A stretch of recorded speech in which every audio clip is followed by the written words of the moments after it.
sa lalaki at babae. Na kapag sila'y nagsama, ano bang dapat gawin ng babae sa pag-iisang dibdib? Ano ba ang dapat gawin ng lalaki sa pag-iisang dibdib? Yan ang aking magiging mensahe sa umagang ito. Alam niyo po ba na sa Guinness World Record, meron pong naitala na pinakamahabang pagsasama sa buong mundo. Pinakamahabang pagsasama bilang mag-asawang lalaki at babae at inabot ang kanilang pagsasama ng 86 years. Napakatagal po noon. 86 years. Ang pangalan po nila ay si Herbert and Zelmyra. Ito pong si Herbert and Zelmyra ay ikinasal noong 1924. Noong 1924 at noong year 2010, sila po ay pinarangalan ni former President Barack Obama bilang pinakamatagal na mag-asawa na nagsasama sa buong mundo. Ay, napakaganda pong tingnan noon. Kaya po, hindi pwedeng sabihin ng iba na walang forever. Ito, meron dito, pinaghiwalay sila ng kamatayan. Alam niyo ba na si Herbert ay namatay noong February 27, 2011 sa edad na 105. And after 2 years, namatay si Zelmyra noong February 20, after 2 years, same month, sa edad na 105 din. So kung titingnan ninyo, talagang ang nagpahiwalay lamang sa kanila ay kamatayan. Ang kanilang pagbuhay mag-asawa ay dumaan sa maraming pakikibaka at digmaan. Hindi po yun figurative, yun po yung literal.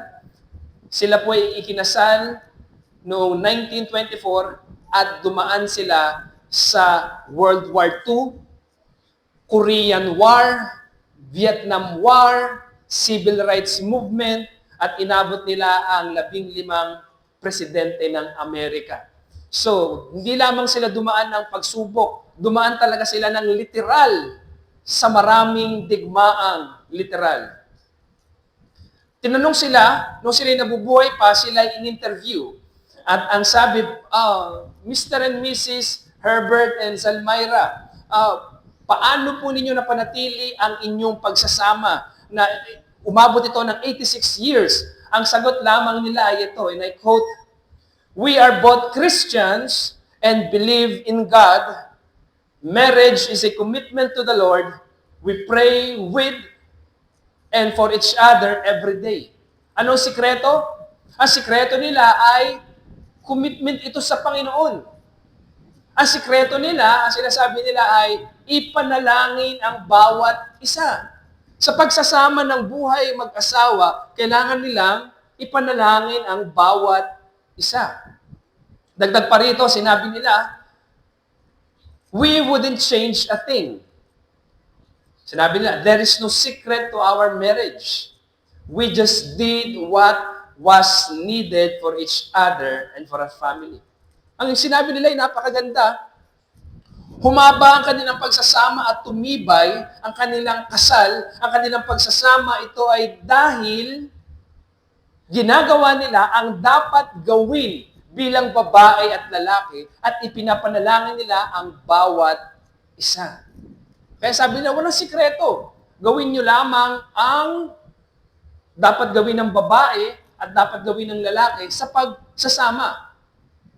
At sa umagang ito, dahil sa ating panahon, nasa kultura tayo na binibigyan ng mababaw na pagpapahalaga ang pag-iisang dibdib, na maraming hiwalayan sa ating panahon, sa ating kultura. Kaya gusto kong sa panahon na ito, dahil dumaan tayo ng Valentine's Day, kaya ito rin ang aking iminensahe ngayon, sa mga may asawa na nakikinig sa akin ngayon, sa babae at lalaki, at sa mga single na in the future kayo rin ay makakatagpo ng inyong kaisang dibdib, dapat niyong malaman ang orihinal na disenyo ng Diyos sa pag-iisang dibdib o kasal. At dapat niyong maunawaan ano ang tungkulin ng babae, ano ang tungkulin ng lalaki sa kanilang pag-iisang dibdib. Yan ang ating pag-aaralan sa umagang ito. Buksan ninyo ang inyong mga Biblia sa aklat ng Genesis.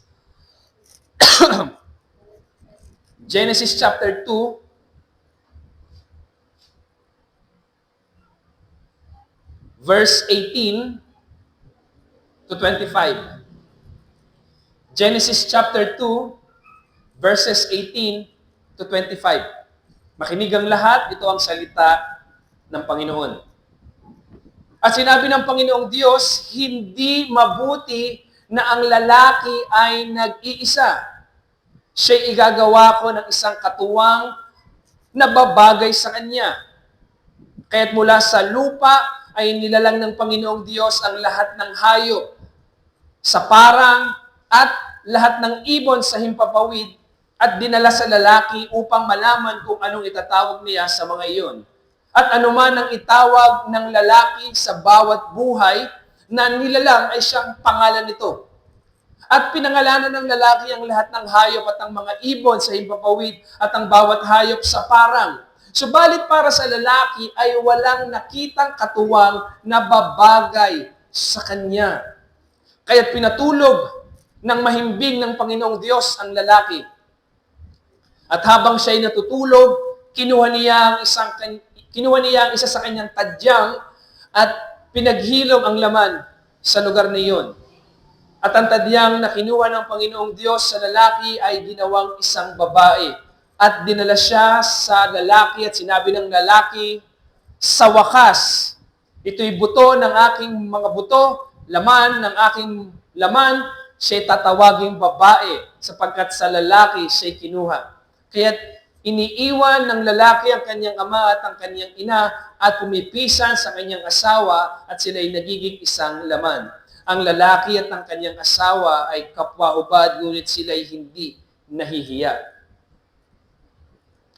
Marahil pamilyar kayo sa aklat ng Genesis. Dahil kapag pinag-usapan natin ang Genesis, ang una at ang ikalawang kabanata, ang usapin dyan, ang sinasalaysay dyan, ay kung paano nilalang ng Diyos ang langit at ang lupa at ang babae at lalaki. Alam niyo ba na sa chapter 1, ito yung buod na salaysay kung paano nilikha ng Diyos ang langit at ang lupa, bituin, ibon, lahat ng bagay na ating nakikita, maging ang tao, ang lalaki at babae. Ngunit pagdating natin sa kabanatang 2, ito ay ang detalyeng salaysay kung paano nilalang ng Diyos ang lalaki at babae. At sa salaysay, sa talatang ating binasa, verses 18 to 25, ang focus dito ay yung salaysay na kung saan paano nilikha si Eva. At kung titingnan natin at itutuloy natin ang pagbabasa from verses 18 to 25, nang nilikha ng Diyos si Eva, at inilapit ng Panginoon kay Adan, saan humantong ang kanilang pagsasama. Ito ay naging isang pag-iisang dibdib, isang matrimonyo o kasal. Kaya kung titingnan po ninyo, lahat ng kultura, lahat ng etniko, meron silang diwa na kailangan ikasal ang isang magkapares. Bagamat iba't iba ang paraan kung paano ikasal, subalit ang lahat ng tao ay merong diwa, gising na paniniwala at pagkilala. Kung meron silang, conscious sila na kailangan ang babae at lalaki bago magsama ay kailangang ikasal. Bakit po? Dahil sa paglikha ng Diyos, isinama niya ito sa simula pa lamang. From the very beginning, nilikha ng Diyos kasabay ang langit at ang lupa. Kasabay doon, nilikha ng Diyos ang pag-iisang dibdib, ang kasal.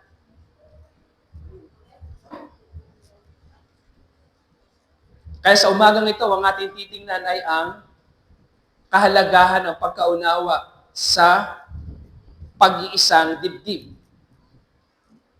Alam niyo po ba napakahalaga ng kasal? Alam niyo po kung bakit? Dahil sa bagong tipan, inilarawan ni Apostol Pablo ang relasyon ng Panginoong Hesukristo. Saan po? Inilarawan ng Panginoong Hesukristo ang relasyon ng Iglesia at ng Panginoong Hesukristo, ang Iglesia at ang Panginoong Hesukristo bilang mag-asawa. Kaya napakahalaga nito dahil inilarawan ang ating relasyon bilang isang iglesia sa Panginoong Jesucristo bilang mag-asawa. Kaya napakahalaga na sa oras na ito, pahalagahan, pagtibayin ng mag-asawa ang kanilang pagsasama dahil ito'y larawan ng relasyon ng iglesia, ng mga mananampalataya at ng Panginoong Jesucristo.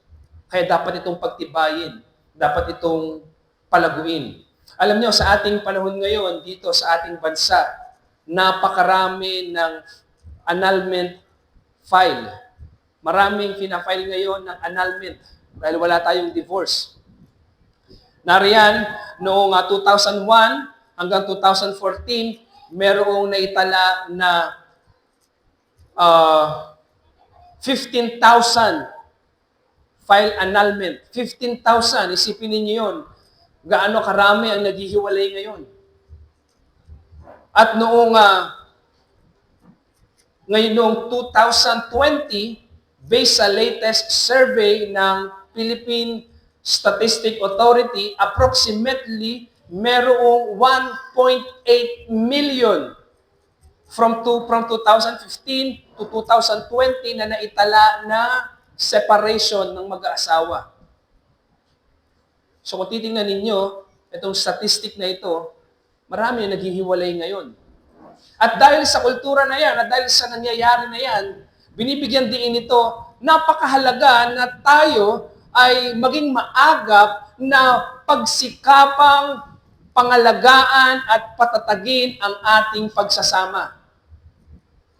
Sa kulturang hindi kumikilala sa pag-iisang dibdib na parang napakadali lamang sa kanilang mag-asawa at madali din maghiwalay, dapat labanan natin, salungatin natin ang ganong kultura. Maging maagap tayo sa pagsisikap upang pangalagaan, patatagin ang ating pagsasama bilang mag-asawa. At sa mga dalaga at binata na nakikinig sa akin ngayon, pakinggan nyo ito dahil darating kayo sa punto na kayo ay mag-aasawa at kailangan nyo makita na maaaring maapektuhan ng kultura ang pag-aasawa ng marami, ngunit ang dapat nating maging batayan ay ang salita ng Panginoon dahil ito ay nilikha ng Diyos.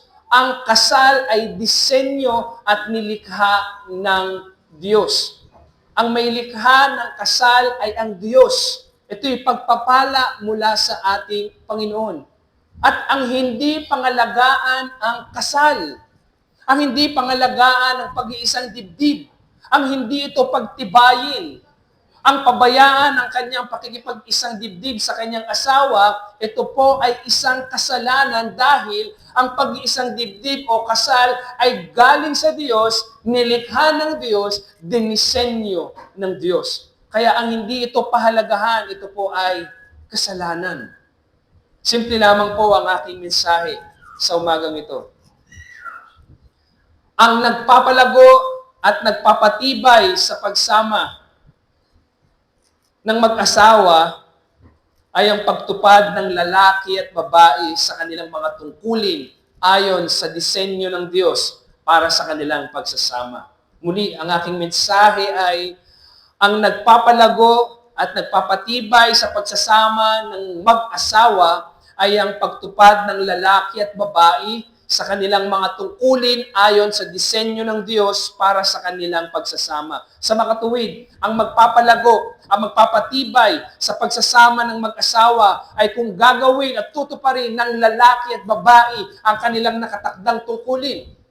Kaya kung dito sa mga lalaki at babae na dalaga pa at binata pa, bago kayo pumasok sa pag-aasawa, dapat niyong alamin ano ang tungkulin ng lalaki, ano ang tungkulin ng babae. Sapagkat sa panahon natin ngayon, marami ang pumapasok sa pag-aasawa, maagang mga nag-aasawa, hindi nila alam kung ano ang tungkulin nila bilang lalaki. Hindi nila alam kung ano ang tungkulin bilang babae. Kaya kapag sila'y nag-asawa, hindi nila alam kung ano ang kanilang gagawin. At nauuwi ito sa maagang hiwalayan. At di nila naunawaan na ang pag-aasawa ito ay isang pribilehiyo. Ito ay isang pagpapala mula sa Diyos. Kaya hindi nila ito ganoon na pinapahalagahan. At kung hindi na tayo click, hindi na tayo nagiging okay, at parang nagsasawa na naman tayo sa isa't isa, ay maghiwalay na tayo. Hindi po ganoon. ipinaglalaban ang pagsasama. Dalawang bagay ang gusto kong ipakita sa inyo sa umagang ito upang mas maunawaan natin, upang mas lumago ang pagsasama ng lalaki at babae. Dapat natin unawain ano ang tungkulin ng lalaki, ano ang tungkulin ng babae. Dalawang bagay ang gusto kong ipakita sa inyo. Una, ang paglikha sa lalaki ay pahiwatig ng kanyang katungkulan. Ang paglikha sa lalaki ay pahiwatig ng kanyang katungkulan. At ikalawa, ang paglikha sa babae ay pahiwatig ng kanyang katungkulan. So nilikha ang lalaki at babae, kasabay doon, ipinapakita o pinapahiwatig kung ano ang kanilang tungkulin. Unang bahagi ng ating mensahe ay ito. Ang paglikha sa lalaki ay pahiwatig ng kanyang tungkulin. Ano ang tungkulin ng lalaki? Ano ang tungkulin ng inyong asawang lalaki? Ano ang aking tungkulin bilang lalaki? Pansinin ninyo sa Genesis chapter 1 and chapter 2. Sino ang unang nilikha ng Diyos? Si Adan o si Eva? Ang unang nilikha ay si Adan. Ang tanong, bakit ang unang nilikha ng Panginoon ay si Adan? Bakit hindi nilikha ng Diyos si Adan at si Eva ng sabay? Kayang gawin yun ng Diyos dahil nilikha ng Diyos ang langit at ang lupa sa pamamagitan lamang ng kanyang salita. Magkaroon ng liwanag. Nilikha ng Diyos ang lahat ng bagay sa pamamagitan ng kanyang salita. So sa makatuwid, kayang likhain ng Diyos ng sabay si Adan at si Eva. Ngunit bakit ang unang nilikha ay si Adan? Ang sagot dyan ay napakasimple lamang. Ang unang dahilan kung bakit nilikha si Adan ay ito. Unang nilikha ang lalaki upang itatag na ang lalaki ang mangunguna, ang magiging pinuno, ang mamumuno sa kanyang pamilya, in extension, maging sa iglesia, sa church. So, unang nilikha ang lalaki para ipakita na ang lalaki ang may otoridad na mamuno. Tama po ba? Pinatunayan na ito ni Apostol Pablo. Unang sulat niya kay Timoteo, 1 Timothy chapter 2, verse 12 to 13. Ito sabi ni Pablo, hindi ko pinapahintulutan na ang babae ay magturo, ni magkaroon ng pamumuno sa lalaki. Ni magkaroon ng pamumuno sa lalaki, kundi tumahimik. Sapagkat si Adan ang unang nilalang, pagkatapos ay si Eva. Pansinin ninyo, sabi ni Pablo, hindi niya pinapahintulutan na ang babae ay magkaroon ng pamumuno sa lalaki. Ano ang dahilan? Sinabi niya sa mga susunod na salita.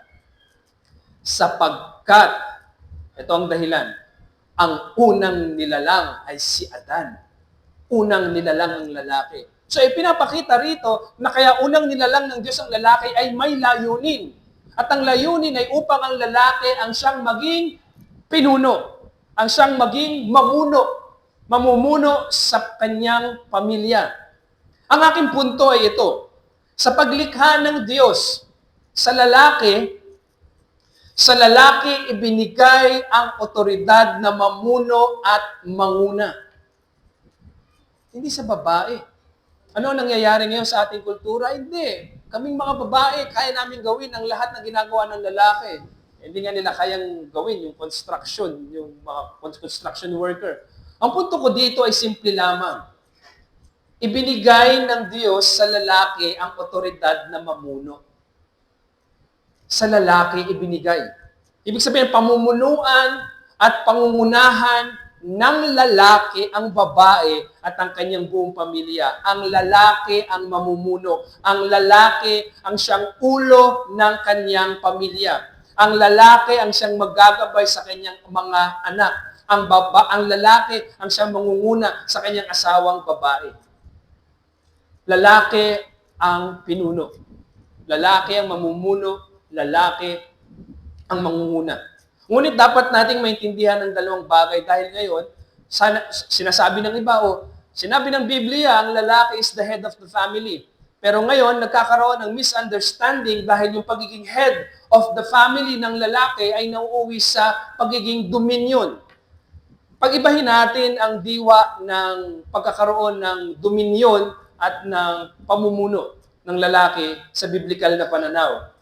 Pag sinabi nating male dominion, Ito ay pamimilit ng kanyang kalooban o gusto ng lalaki na labag sa kalooban ng babae at salungat sa salita ng Panginoon. Ang pamumuno ng lalaki sa kanyang asawang babae ay hindi dapat labag sa kalooban ng babae ang kanyang mga pinapagawa. At lalo't higit, salungat sa salita ng Panginoon. Salungat sa itinuturo ng salita ng Diyos. Hindi pwedeng mamuno ang lalaki na salungat sa salita ng Panginoon. Hindi niya pwedeng pilitin ang kanyang asawa na gawin mo ito, lalo't higit ito ay salungat sa salita ng Panginoon. Hindi maaaring maging utusan ng lalaki ang babae. Sa mag-asawa, ganito nauuwi sa marami ngayon. Dahil ako ang lalaki, ako namumuno, ang nangyayari, ang babae nagiging utusan. Mali po yun. Yun ang mali. Ngayon, nagkakaroon ng misunderstanding, yung male headship, nagiging male dominion. Ano ba ang male headship? Ano bang ibig sabihin sa biblical na pananaw? Ano ba ang ibig sabihin ng pamumuno ng lalaki? Ang ibig sabihin ng pangunguna ng lalaki sa kanyang pamilya ay ang pangunguna ng lalaki sa kanyang kabiyak at pamilya, ito ay dapat sa makadiyos na direksyon. Ang lalaki sa kanyang pangunguna at pamumuno sa kanyang asawa, ang direksyon ng kanyang pamumuno ay patungo sa Diyos. Kaya ang lahat ng lalaki na nakikinig sa akin ngayon, ikaw bilang lalaki at may asawa at may pamilya, ang iyong pamumuno, ang direksyon nito dapat ay tungo sa Diyos. Alam niyo po ba na may nabalitaan ako nung kailan lamang, ibinalita ito sa 24 oras, na merong isang ina na ibinubugaw ang kanyang anak. Merong mga nakaraang balita, merong ama na ganoon din ang kanilang ginagawa. Mga kapatid, ang tunay na pangunguna ng lalaki sa kanyang pamilya, pangungunahan niya ang kanyang anak, ang kanyang asawang babae sa direksyon na patungo sa Diyos. Na ang kanyang pamumuno ay dapat magdala sa kanyang pamilya sa kalapitan sa Diyos. Alam niyo po, minsan ako ay talagang natatawa sa aming anak dahil tuwing gabi, kapag kami ay mananalangin na kwento ko noon ito sa inyo, pag ako ay nasa akin ng library, pupuntahan ako ng aking anak at sasabihin niya sa akin, Papa, let's pray na. At kapag ako'y tumagal, babalikan ulit niya ako. Papa, pray na tayo. Christian ka baga? Yan ang kanya sasabihin sa akin. Nagpapasalamat ako sa Panginoon dahil sa murang edad niya, na unawaan niya na mahalaga ang pananalangin. Mga kapatid, ang gusto kong ipakita sa inyo dito, kayo bilang lalaki, ang inyong pangunguna, kayo ang ulo, kayo ang haligi sa tahanan. Pangunahan ninyo ang inyong pamilya sa direksyon na patungo sa Diyos. Dalhin niyo ang inyong pamumuno, dalhin niyo ang inyong pangunguna, ang inyong pamilya sa kalapitan sa Diyos. Yan ang tamang pamumuno ng lalaki. Kaya sa lahat ng kalalakihan na narito at nakikinig sa akin, ang dapat nating tandaan, ang pangunguna natin bilang lalaki ay hindi ibig sabihin tayo ang laging masusunod. Hindi tayo lagi ang masusunod. Dahil tayong malakas, tayong masusunod, maling prinsipyo. Sa biblikal na pananaw, ang pangunguna ng lalaki, hindi ibig sabihin nun, siya lagi ang tama dahil siya ang malakas. Sa halip, dahil lalaki ang malakas, dapat iprioridad ng lalaki ang babae na mas mahina sa kanya. Yun ang prioridad ng lalaki, hindi ang kanyang sarili. Dahil ikaw bilang lalaki at ako, malakas tayo kung ikukumpara sa ating asawang babae. Kung ihambing natin ang ating muscle mass, bone density, lahat ng bagay, structure ng ating katawan, mas malakas tayo physically sa babae. Kaya ang pangunguna natin sa ating pamilya at sa ating asawa, ang prioridad natin, dahil ako ang malakas, ipapriority kong ingatan ang aking pamilya at ang aking asawa. Ang pangunguna natin bilang lalaki sa ating pamilya, ginagamit dapat natin ang ating lakas para protektahan ang ating mga kabiyak. Ang ating lakas ay hindi natin gagamitin para saktan o idominyon o takutin ang ating pamilya Sa pamilyang ito, ako ang malakas, ako masusunod. Hindi ganoon ang biblikal na pananaw. Dahil tayo ang lalaki, tayo ang malakas, gamitin natin ang ating lakas na protektahan ang ating asawa at ang ating mga anak. Ang lakas na taglay natin ay hindi patungo sa pananakit sa asawa at sa anak. Ang lakas na taglay ng lalaki ay tungo sa pagpoprotekta sa kanyang asawa at pamilya. Siguro nabalitaan ninyo ang isang vlogger, very sweet ang kanilang proposal ng lalaki. Napakaganda ng kanyang proposal. Well, after a few days, hindi ko alam, days or weeks, sinuntok ng lalaki yung kanyang soon-to-be wife. At ngayon, naghahablahan. At ngayon, yung lalaki, hinahanap na ng pulis ngayon. Maling paggamit ng lakas. Hindi ginagamit ang lakas ng lalaki na saktan ang kanyang kabiyak. Ginagamit ang lakas para pangunahan ang kanyang may bahay, pangunahan ang kanyang pamilya. Na kapag nariyan ka, ang dapat maramdaman ng mga taong nakapaligid sa iyo, ng iyong pamilya, nariyan ang aking asawa, nariyan ang aming tatay, ligtas kami. Yan dapat ang maramdaman.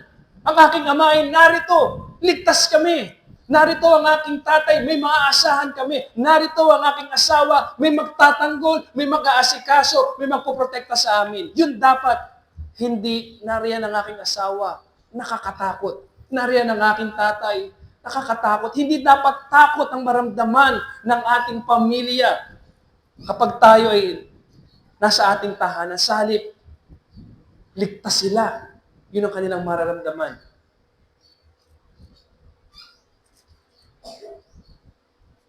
Unang nilikha ang lalaki upang itatag na ang lalaki ang mamumuno. Tama? At ang pamumuno ay hindi tungo sa pananakit. Ang pamumuno ng lalaki ay tungo sa direksyon, patungo sa Diyos, patungo sa kalapitan sa Diyos. Sino ang malakas? Ang lalaki. Ngunit, tingnan ninyo sa sitwasyon na ito. Unang nilikha si Adan. Ngunit, sa sitwasyon na ito, ipinakita rin ng lalaki, bagamat malakas, kung wala ang babae, hindi siya ganap. Hindi siya kumpleto. Nakukuha niya yung balanse. Nilikang una ang lalaki, siyang malakas, kaya siyang mamumuno. Yun ang disenyo ng Diyos. Ngunit sa ganung sitwasyon din, ipinakita na kung wala ang babae, hindi kumpleto ang lalaki. Tingnan ninyo. Sa halamanan ng Eden, sinabi sa verse 18, at sinabi ng Panginoong Diyos, hindi mabuti na ang lalaki ay nag-iisa. Sa makatuwid, mula sa perpektong nilikha ng Diyos, isang bagay na nakita ng Diyos na hindi mabuti. Ano yun? Hindi mabuti na ang lalaki ay nag-iisa. Ang pag-iisa ni Adan, yan ay tumutukoy na si Adan, walang kapareho. Nasa napakagandang hardin siya, wala siyang kapareho, wala siyang kapantay, wala siyang kawangis. Kaya sa mata ng Diyos, ang pag-iisa ng lalaki ay hindi mabuti. Pansinin niyo, sa perpektong halamanan ng Eden, provided na lahat. Ano sinabi ng Diyos? Adan, maaari mong kainin ang lahat ng bunga ng punong kahoy. Nariyan na lahat. Kainin mo, sa'yo lahat yan. Huwag mo lang kakainin yung puno ng bungang kahoy na nasa kalagitnaan ng halamanan. Pero, napaka-generous, tama? Lahat ng kailangan ni Adan naroon na. Ngunit sa kabila ng lahat ng ito, sa perpektong hardin, walang makapagbibigay ng pangangailangan ni Adan at solusyon sa kanyang pag-iisa na nakita ng Diyos. Ibig sabihin, gaano man kaganda ang halamanan ng Eden, hindi kumpleto, hindi ganap, si Adan, ang lalaki ay nag-iisa. Kailangan ng babae. Kaya sa sitwasyon na ito, nilalang ng Diyos ang babae upang ipakita na ang lalaki ay hindi ganap kung walang babae. Hindi tayo buo kung wala. Kaya ang hamon dito sa atin, ang pag-iisa ni Adan ay nagpapakita na mahalaga ang babae para sa Diyos. Kita niyo po yung mahalaga ang babae. Alam niyo bakit kayo nilikha ng Diyos? para maging buo ang lalaki. Nilalang ng Diyos ang babae at ito ang sagot sa nakita niyang hindi mabuti. Kaya tama po yung sinabi ni Tom Cruise. Ano yung sinabi ni Tom Cruise? I will find you. Sa ano po yun? Mission Impossible yon. Pero sa isa niyang pelikula, ano kanyang sinabi? You complete me. Corning pakinggan, pero it's true and biblical. What makes Adam complete is when Eve arrived. Ito ang dapat maunawaan ngayon ng mga lalaki. Ang lalaki ay hindi ganap kung wala ang babae.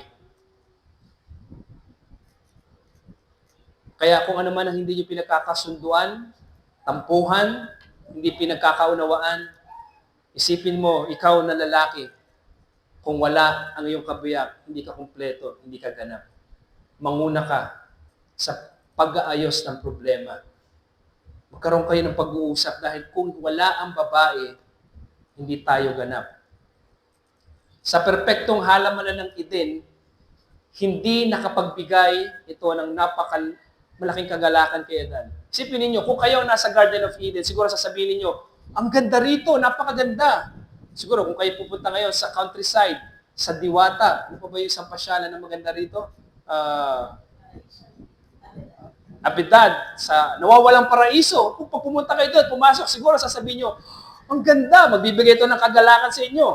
Lalo na siguro kapag punta pa kayo sa Garden of Eden. Sasabihin nyo, ang ganda nito, sigurado magbibigay ito ng kagalakan sa inyo.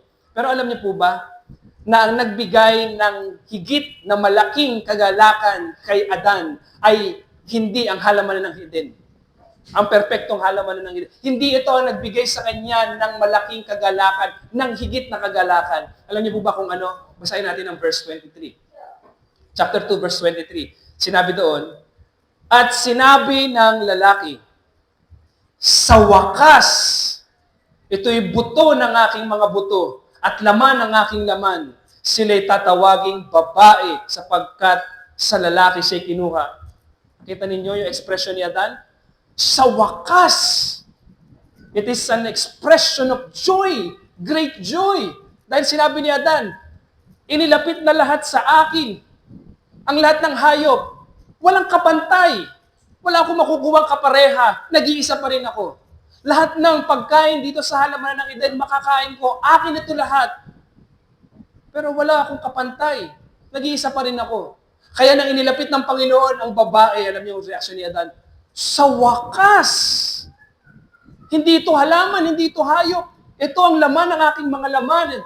At ito ang buto ng aking buto. Ito ang aking kawangis. Ito ang magbibigay sa akin ng ano po, kabuuan, kaganapan. Kaya si Eva, ang babae, ang higit na malaking pagpapala kay Adan. Mga asawang lalaki, ang inyong asawang babae, yan ang higit na pagpapala sa inyo ng Diyos. Pagpapala ang babae sa lalaki. Kung wala ang babae, tayo ay nag-iisa. Huwag na huwag mong iisipin bilang lalaki na mabuti ka, maayos ka, kung wala ang iyong kabiyak. Huwag na huwag niyong iisipin mo. Sa mga dalaga, binata rito, sa oras na kayo ay nag-asawa, at nag-away kayo, at sinabi mo sa kanya, mas okay pa na nag-iisa ako, mas okay pa na, wag niyo sasabihin niyo na mas mabuti ako kung wala ka. Dahil kung wala ang iyong kabiyak, ikaw ay nag-iisa sa buong buhay mo. Pinag-isa kayo ng Diyos. Inilapit ng Diyos ang babae para sa iyo upang maging asawa mo, upang ikaw bilang lalaki ay hindi maging nag-iisa. Upang hindi ka mag-isa. At ngayon, sa buong buhay mo bilang may asawang lalaki, hindi ka na mag-iisa. Kaya napakahalaga ng katotohanan ito. Ikalawa, ang paglikha sa babae ay pahiwatig ng kanyang tungkulin. Kanina, nag-focus ako sa mga lalaki. Ngayon naman, sa mga babae. Huwag niyong sabihin, kita mo, yan ang gagawin mo. Narinig mo si pastor, ito ang mensahe para sa lalaki. Hindi pa tapos ang mensahe. May mensahe pa para sa mga babae. Ang paglikha sa babae ay pahiwatig ng kanyang tungkulin. Nang nilikha si Adan, ipinakita ko ano ang kanyang magiging tungkulin. Siya ang mamumuno. Sa ganun ding diwa, nang nilikha si babae, si Eva, sa kanyang paglikha pa lamang, ipinahiwatig ko ano ang kanyang magiging tungkulin. Ano ang magiging tungkulin? Ano ang layunin ng paglikha sa babae? Sabi sa verse 18 na ito, hindi mabuti na ang lalaki ay nag-iisa. Siya'y igagawa ko ng isang katuwang na babagay sa kanya. Ano ang layunin ng paglikha sa babae? Siya ay magiging katuwang na babagay sa lalaki. Katuwang na babagay. Sa madalit salita, ano ang layunin, ano ang tungkulin ng babae? Ang tungkulin ng babae ay siyang magiging katuwang na nababagay sa lalaki. Napakarangal, napakaganda, buti ng layunin, ng itinakdang tungkulin ng babae para sa lalaki. Ang tungkulin ng babae ay ito, siyang maging katuwang na babagay sa kanya. Gusto ko kuhanin ng dalawang salita na ito. Gusto kong unang kuhanin ay yung salitang nababagay. Mamaya natin unahin yung katuwang. Unahin natin yung salitang nababagay. Ang salitang nababagay sa orihinal na pagkakasalin ng salita na ito sa Hebreo, ang pahiwatig ng salitang ito ay nang nilikha ng Diyos ang babae ay nilikha na kapantay ni Adan. Ibig sabihin, nilikha si Eva hindi mataas at hindi mababa kay Adan. Kaya wag nating sabihin na mababang uri ang babae. Hindi po. Hindi mababang uri ang babae. Ang babae ay merong karangalan at dangal na katulad ng sa lalaki. Sila ay pantay. Nilikha ng Diyos ang babae na kapantay ng lalaki. Alam niyo po kung bakit? Upang maging suporta at ang makapagkukumpleto sa lalaki. Babae ang suporta. Babae ang magpapakumpleto sa lalaki. Ito ang dapat gampanan ng babae. Ano ang dapat gampanan? Suportahan ang iyong asawa.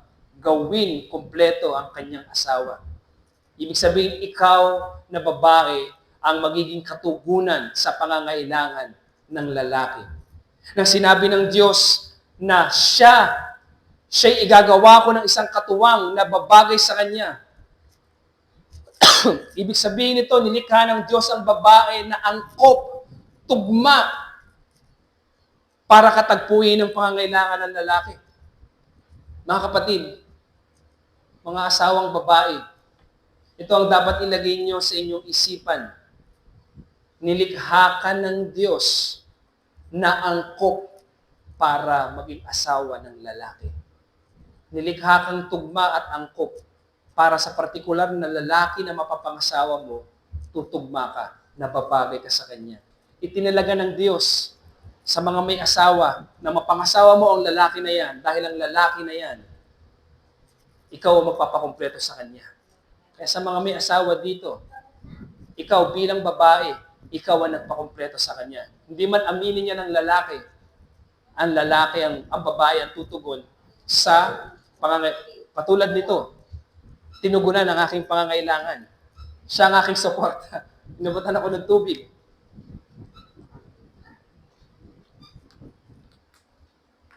Kaya bilang hamon sa mga babae, bilang asawang babae, walang ibang makapagbibigay ng pangangailangan ng inyong asawa kundi kayo. Meron tayong tungkulin bilang babae na ibigay ang pangangailangan ng lalaki. Ibigay ang suporta ng ating asawa. Maaring sinasabi, Pastor, paano yun? Hindi kami magkakaunawaan ng aking asawa, hindi mananampalataya. Walang kinalaman yun. Ang iyong asawang lalaki, mananampalataya man siya o hindi, gawin mo ang iyong tungkulin. Suportahan, ibigay ang pangangailangan, ikaw ang gaganap upang kumpletuhin ang iyong asawa. Dahil kung ang asawa mo ay di mananampalataya, sa pagganap mo ng tungkulin bilang babae, baka doon mo siya madala sa Panginoon. So, ang ibig sabihin dito, ang asawa mo man ay mananampalataya o hindi, mas lalo mong gawin dapat ang iyong tungkulin.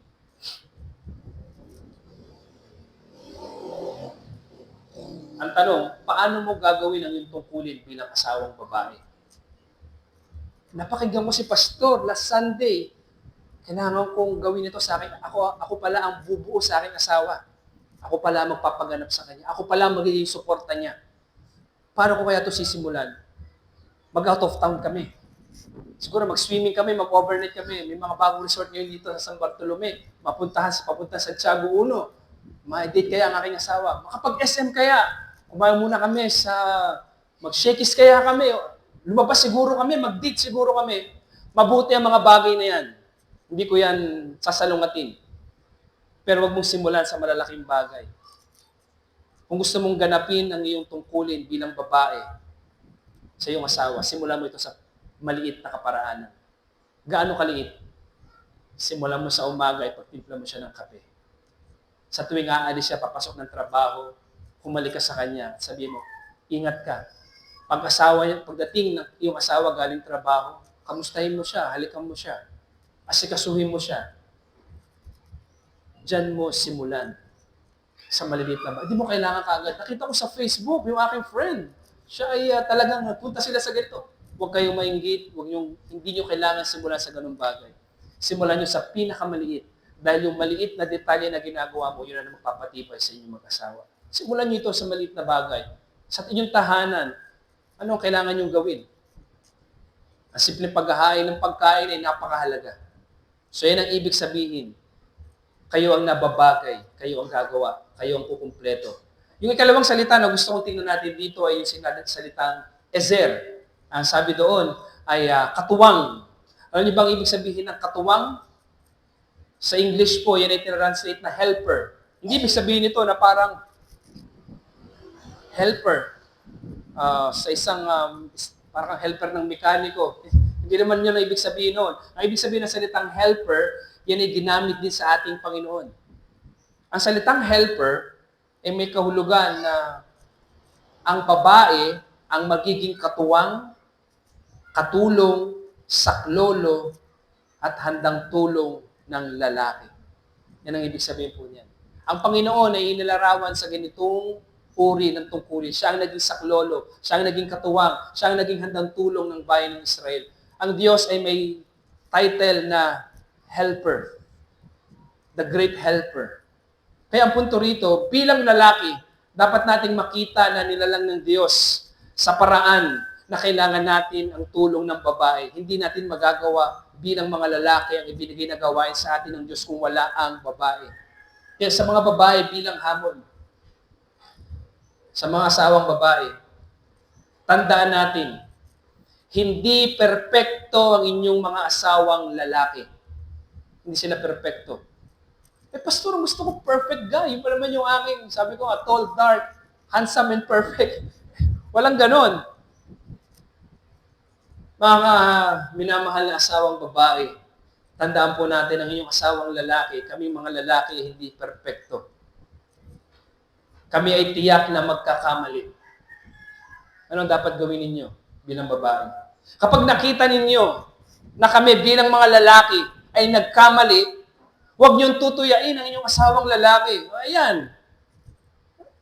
Sino may kasalanan? Huwag niyong sisisihin, tutuyain ang inyong asawang lalaki sa kanyang pagkakamali. Dahil sa oras ng kanyang pagkakamali, yun ang lugar, mga asawang babae, upang kayo ay kanyang maging handang tulong. Hindi dapat tuyain kung hindi ang tugon natin sa pagkakamali ng ating asawa. Ako ang magiging handang tulong ng aking asawang lalaki sa kanyang pagkakamali. Yun ang lugar. Yun ang ibig sabihin ng katuwang. Sa kanyang pagkakamali, magiging katuwang kanya, hindi yung, buti nga sa'yo, inalisap. Hindi ganoon. Kung nagkamali ang iyong asawa, darling, hindi ko alam kung ano ang inyong endearment. Asawa ko, mahal ko, ano bang nangyari? Ano bang pwede natin gawin? tulungan, hindi tuyain. Yun ang lugar para suportahan ng iyong asawa. Tandaan din natin, mga minamahal na asawang babae, ang mga lalaki ay limitado. Malakas siya, pero hindi limitado, ngunit limitado. Malakas ang lalaki, pero limitado. At kapag nakita ninyo ang aming limitasyon, kapag nakita ninyo ang limitasyon ng inyong asawa, kayo ang unang magiging katuwang at handang tulong ng inyong asawang lalaki sa oras ng kanyang limitasyon. Nakita ninyo, hindi na kaya ng inyong asawa. Limitado na ang kalakasan niya. Ayun ang lugar at oras at panahon na kayo ay papasok sa kanyang buhay sa oras na yon. Ako ang iyong katuwang, ako ang iyong handang tulong. Hindi, ayan, mayabang kasi. Huwag yung gaganon na inyong asawa, mag-isa ka dyan. Hindi ganoon. Kapag nakita ninyo yung limitasyon ng inyong asawa, ako ang kanyang katuwang. Ako ang magiging handang tulong ng aking asawa. Sa oras ng kahinaan ng inyong asawa, kayo ang maging kalakasan niya. Alam niyo po, kaming mag-asawa, danas ko po ito. Kapag po kayo nagpiprint at minsan naubusan ako ng ink or may kakaproblema yung aming printer, hindi po ako marunong mag-ayos, sa totoo lamang. Mahal, yung printer, hindi ko mag-aakit na po yan. Kapag tinitingnan ko yung printer, alam niyo po kung anong pinapaalala sa akin? May bahagi ng aking buhay, didepende ako sa asawa ko. Mga kapatid, mga minamahal na lalaking, asawang lalaki, may bahagi ng inyong buhay, didepende kayo sa inyong asawa. At mga asawang lalaki, asawang babae, tandaan ninyo, didepende ang inyong asawa. Huwag ninyo siyang pababayaan, huwag niyo siyang iiwan. Hindi man ito aminin ng marami, ngunit may bahagi sa inyong, malaking bahagi sa buhay ng lalaki, didepende ang lalaki sa babae. Hindi sa usapin ng lakas, ngunit sa ibang aspeto. Kaya, yun ang napakahalaga. Ito yung aking huling hamon at dito ako magtatapos. Tiyak na ang lalaki, ang inyong asawang lalaki, tulad nyo, hindi siya perpekto at mahuhulog siya sa kasalanan. Magkakasala ang inyong asawa. Magkakasala kami. Mahuhulog kami sa kasalanan. Sa panahon na makita ninyo ang inyong asawang lalaki ay nahulog sa kasalanan, huwag niyo siyang pabayaan. Sa oras na nahulog sa kasalanan ng inyong asawang lalaki, kayo bilang asawang babae, kayo ang kanyang magiging katuwang tungo sa pagbangon, tungo sa pagsisisi sa harapan ng Diyos. Samahan niyo siya ay nagkasala. Aking asawa, mali ang ginawa mo. Kasalanan niya sa harapan ng Diyos. Lumapit tayo sa Panginoon, humingi tayo ng tawad. Hindi yung kasalanan mo yan, mag-isa ka. Hindi ganoon. Kapag nakita niyo nagkasala ang inyong asawa, aking asawa, ito'y kasalanan sa harapan ng Diyos, humingi tayo ng tawad. To the point, naalala ko yung ginagawa ni Job. Parang inaangkin din ni Job yung kasalanan ng kanyang pamilya. Alam niyo po, ang gusto kong ibigay na challenge ay ito. Kung nagkamali o nagkasala ang inyong asawa, angkinin niyo rin ang kanyang pagkakamali at pagkakasala. Sa harapan ng Diyos, sabay kayong humingi ng tawad sa Kanya. Hindi yung kasalanan mo yan, pagdusahan mo. Iyon ang hindi tama. Wag na wag lalabas sa ating mga bibig na sabihin natin sa babae man o sa lalaki, kasalanan mo yan, magdusa ka. Kasalanan mo yan, pagdusahan. Hindi po. Kasalanan mo yan. Ang kasalanan mo ay kasalanan ko. Pagkakamali mo, pagkakamali ko. Sabay tayong lumapit sa Panginoon. Humingi tayo ng pagsisisi sa Kanya. Sa oras na ito, sa mga lalaki at babae na nakikinig sa akin ngayon, kung wala pa kayo sa Panginoong Jesucristo, mas magiging mabuti ang inyong pagsasama kung kayo ay lalapit sa Kanya. Lumapit ka sa Panginoong Jesucristo nang may pagsisisi, pananampalataya sa Kanya. Tingnan mo ito. Dahil kapag naunawa mo at nakilala mo ang Panginoon, bubuksan ito ang iyong isipan. Mas makikita mo ang tamang paglapit sa Kanya. Mas magkakaroon ka ng makadiyos na pananaw. Uhubugin ka ng kanyang salita. Uhubugin ka ng pangangaral ng banal na kasulatan. Kaya sa umagang ito, sa oras na ito, kung may nakikinig sa akin ngayon na wala pa sa Panginoong Kristo, ang hamon sa iyo ay ito.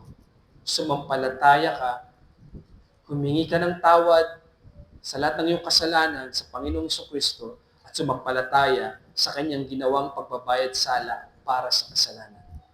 Tayo ay manalangin. Salamat, Panginoon, sa umagang ito sa ipinakita niyong kagandahan ng inyong salita.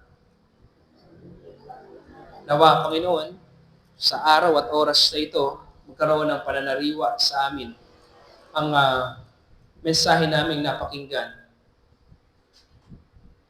Nawa po magtulak ito sa amin, nagampanan namin ang aming mga tungkulin bilang lalaki at babae sa aming pag-iisang dibdib. Pinupuri namin kayo at pinapasalamatan at ang aming hiling at dalangin. Tulungan po kami ng inyong Espiritu ng Diyos, Espiritu Santo, para sa pagsasabuhay ng mga katotohanan namin na Panginoon. Maraming salamat, aming Ama. Ito po aming dalangin sa pangalan po namin ng Kristo Jesus. Amen. Mga kapatid,